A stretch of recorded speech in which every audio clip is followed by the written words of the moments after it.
친구들은 모두 군대에 가버렸고 아직 입대하지 않은 친구들은 학교에 다니고 있었기 때문에 휴학을 해서 입대를 기다리던 나는 하루 종일 너무 따분했습니다.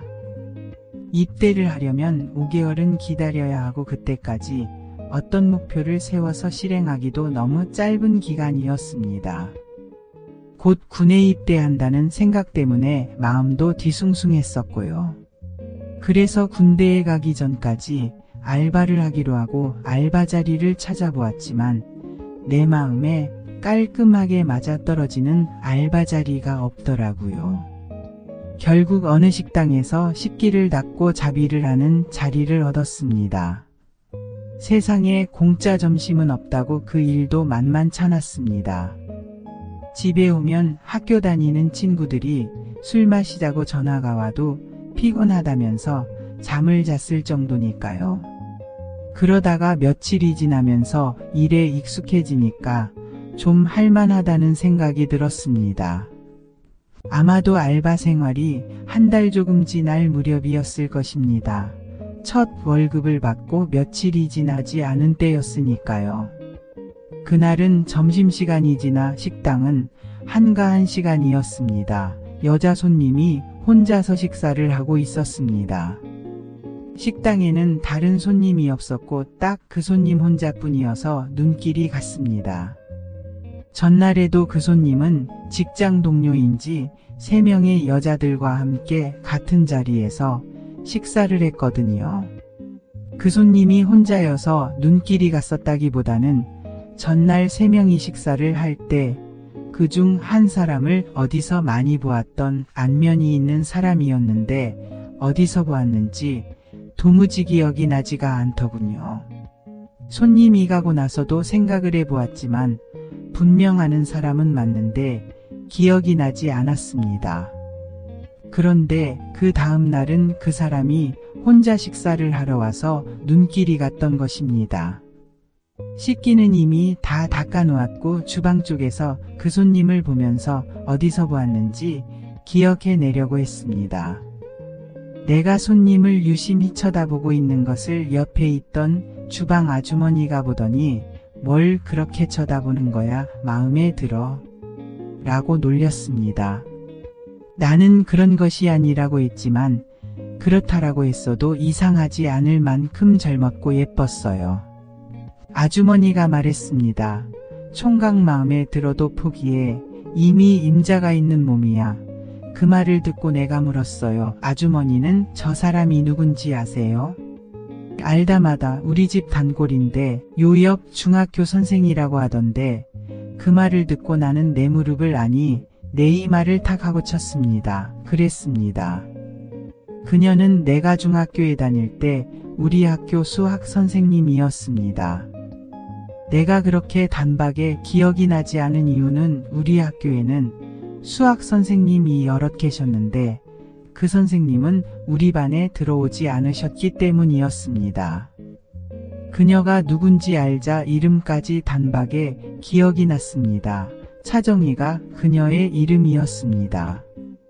나를 보면 그 선생님도 나를 기억할 것이라고 생각했습니다. 우리 반 수업에 들어오지 않으셨지만 나는 중학교에서 공부를 상당히 잘했거든요.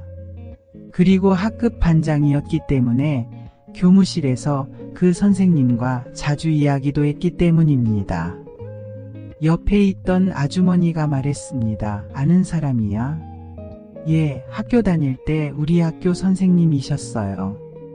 여기 있는 학교는 아니고 전에는 다른 학교에 계셨거든요.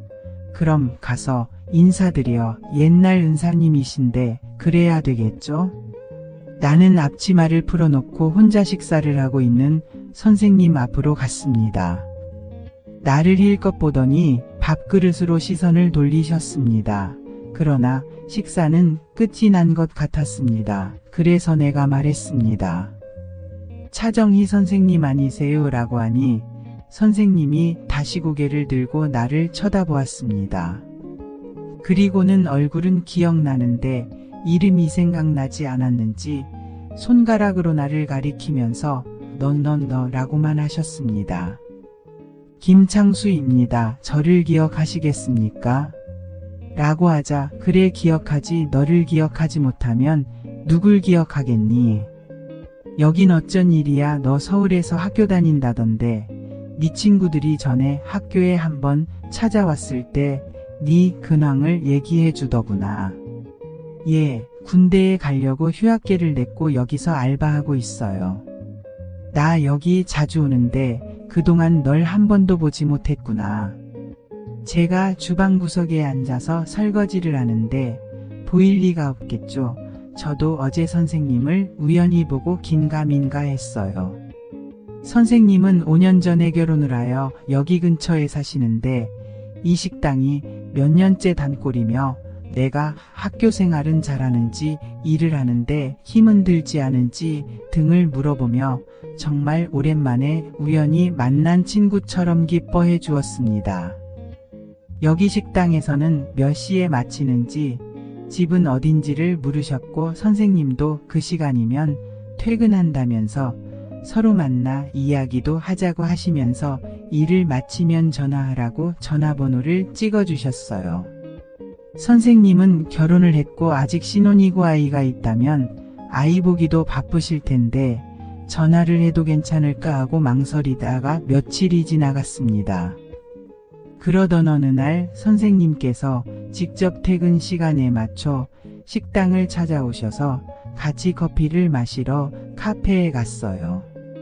선생님은 나에게 학교 생활은 어땠는지 여자친구는 있는지 물어봤고 내가 여자친구는 없다고 말하자 여자친구는 사귀어 봤는지 물었고 내가 아직 사귀어 보지 않았다고 하자 재미없다면서 피식 웃으셨어요. 선생님은 아이가 있는지 묻자 얼굴이 어두워지면서 아직 아이가 없다고 하셨습니다. 나는 괜한 걸 물었구나 하고 후회했어요. 카페에 들어온 지 상당한 시간이 지났는데도 선생님은 자리에서 일어날 생각을 하지 않아 내가 걱정이 되어서 물었습니다. 선생님 남편분께서 기다리지 않으세요? 라고 하자 남편은 오늘 들어오지 않는다고 하셨습니다. 그러면서 여기 우리 집이 가까운데 잠시 들렀다 가지 않을래? 라고 말씀하셨고 덧붙이기를 오늘 남편도 없고 해서 혼자서 썰렁한 집에 들어간다는 게 싫어서 그래. 그래서 나는 마음속으로 생각했습니다. 그래, 하기야 나도 집에 들어가면 썰렁하기는 마찬가지인데 뭐 선생님 집에서 놀고 가자. 더군다나 선생님이 얼마나 예쁘신데라고요.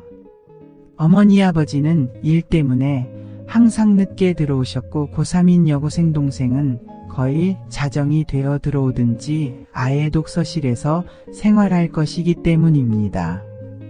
선생님의 아파트에 들어가자 선생님은 편한 원피스로 갈아입으시고 뭐 좀 먹을 거냐고 물었고 나는 벽면에 걸린 그림이나 사진들을 보고 있었습니다. 선생님은 과일을 내놓으셨고 소파에 앉으면서 그림을 보고 있던 나에게 앉으라고 하였어요. 뭔가 어색한 분위기가 몇 초가 몇 분인 듯이 지나갔습니다. 선생님이 말했습니다. 너도 오늘 내 행동을 봐서 느꼈는지는 모르지만 우리 남편이 집에 들어오지 않은 게 몇 달이 되었어. 별거 하는 것은 아닌데 별거이기도 하고 왜냐하면 어쩌다가 한 번씩은 집에 들러겠다고 전화하고 집에 오기도 하거든. 선생님의 말에 의하면 선생님의 남편은 중학교 미술 선생이라고 합니다. 선생님과 결혼 후 아이가 생기지 않아 임신을 위해서 많은 노력을 했는데 불임의 원인이 선생님의 남편 쪽으로 밝혀지자 남편은 많이 자책을 했다고 했습니다. 선생님은 입양을 하는 방법도 있다면서 실망하지 말자고 설득했지만 선생님을 보기가 괴롭다면서 남편이 남편 학교 인근에 집을 하나 얻어놓고 거의 집에는 들어오지 않는다는 것입니다. 선생님은 남편이 없는 집에 혼자 들어가면 이야기할 사람도 없고 너무 외롭기도 해서 집에 들어가기가 싫다고 했습니다. 그래서 마을 공원을 돌아다니다가 지칠 때쯤 돌아와서 잠만 자고 출근할 때도 있다고 했습니다. 창수야, 그러니 네가 퇴근할 때 같이 퇴근해서 우리 집에서 이야기 좀 하다가 가면 안 되겠니? 선생님이 좀 안 됐다는 생각도 들고 나도 일찍 집에 들어가 봐야 혼자서 잠밖에 더 자겠냐는 생각에 흔쾌히 그러겠다고 했습니다. 그 다음 날부터 나는 퇴근 시간이 되면 식당에서 나와서 지하철역 근처에서 선생님을 기다렸습니다. 거기서 선생님을 만나 선생님 집으로 갔습니다. 선생님 집에 가면 선생님은 샤워를 하고 편한 원피스 차림을 하고 나왔고 나에게도 남편이 입던 추리닝을 내어주고 샤워를 하라고 했습니다. 그리고 밥을 해서 둘이서 나눠 먹고 이런저런 이야기를 하다가 나는 밤늦게 집에 돌아갔습니다. 그런 날이 계속되다 보니 선생님과 제자라는 보이지 않는 경계선이 조금씩 사라졌습니다. 어느 날이었습니다. 다른 날과 다름이 없이 같이 퇴근했습니다. 선생님은 샤워실로 들어갔고 한참 있더니 나를 불렀습니다. 창수야, 내 등에 비누칠 좀 해줄래? 내가 샤워실에 들어갔을 때 등만 보이는 선생님의 모습은 눈이 부셨습니다.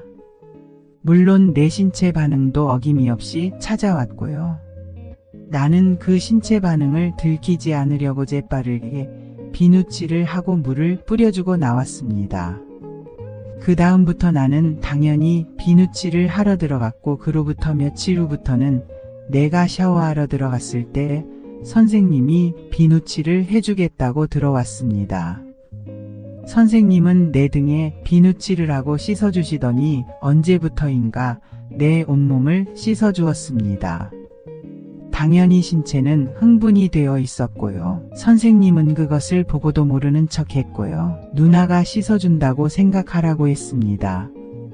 그 다음 날부터는 나도 선생님 몸 전체를 씻어주었습니다. 선생님은 샤워를 하면 그뿐이었고 육체적인 관계를 전혀 생각하지 않는 것 같았습니다.